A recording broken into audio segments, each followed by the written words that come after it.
Max Brantley with the Arkansas Times, back from vacation on Monday, September 18th, with news on a somewhat of a slow news day.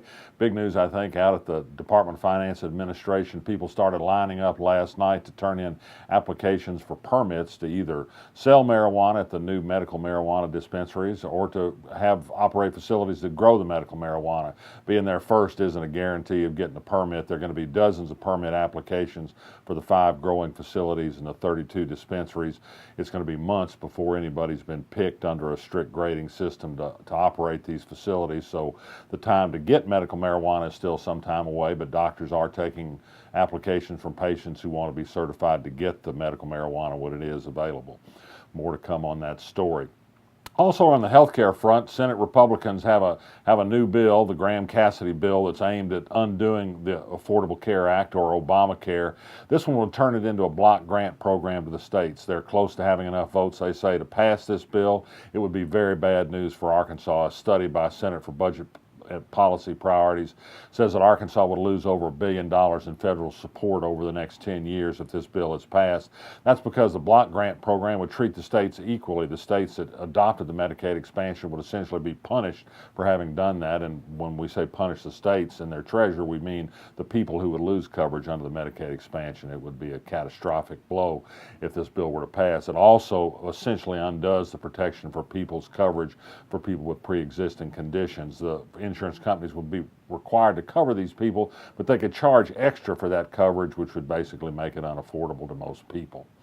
Well, the Trump administration may not be good for sick people, but it's been good for television evangelists. The Christian media, which Trump caters to, is enjoying a growth spurt. One of the people who's a beneficiary is Mike Huckabee. He's got a new TV show coming on the Trinity Broadcasting Network, a religious show. He says it's going to be a civil program, wholesome, he says. Does that mean no potty humor? Well, we'll just have to wait and see.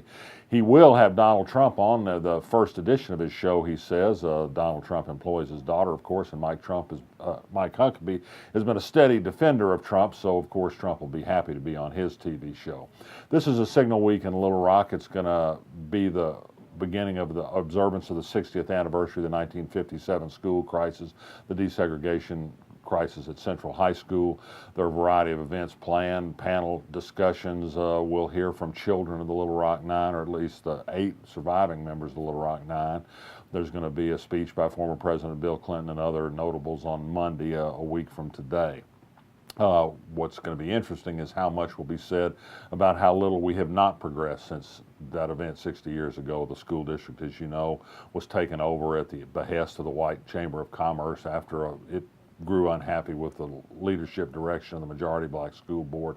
There'll surely be some discussion of this in the events. I hope we'll come to grips with the ongoing problems with segregation in Little Rock, both in schools and in the community, and the gap between white and black that has not improved much in those 60 years here in Little Rock. Speaking of the Little Rock City Board, good story in the Arkansas Democrat-Gazette yesterday about how they've gotten rid of the director of a little community radio station that was formed at the behest of City Director Doris Wright.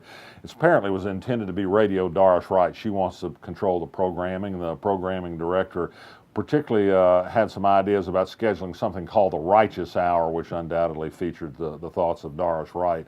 So that's going to be resolved at some point, but only in a manner in which Doris Wright's approved. She's a formidable force on the city board. Another interesting local political story over the weekend came out of Bentonville. It turns out dark money is being used to run against a candidate for the Bentonville school board up there, Amy Gillespie. She's running against Brent Lease, who's a religious right conservative on the school board. And the dark money, we don't know who's spending the money, is sending out ads to how dangerous it would be to have a godless liberal elected to the Bentonville School Board. Perhaps we'll find out later who financed that campaign. It should be disclosed, but so far there's no registration papers on file at the state capitol. A strange crime occurred over the weekend in Little Rock. A 14-year-old girl, a student at Mount St. Mary's Academy, was out kicking a soccer ball around with her father and brother in Alsop Park Friday night and was struck by an arrow, a pile driver arrow, described by its seller as something that gives ultimate penetration to bow hunters who are in search of big game, not people. Of course, it's not legal to hunt in the city limits. We're not really sure if this was just some crazy accident or somebody actually fired an arrow at the girl intentionally. The police have no suspects at the moment.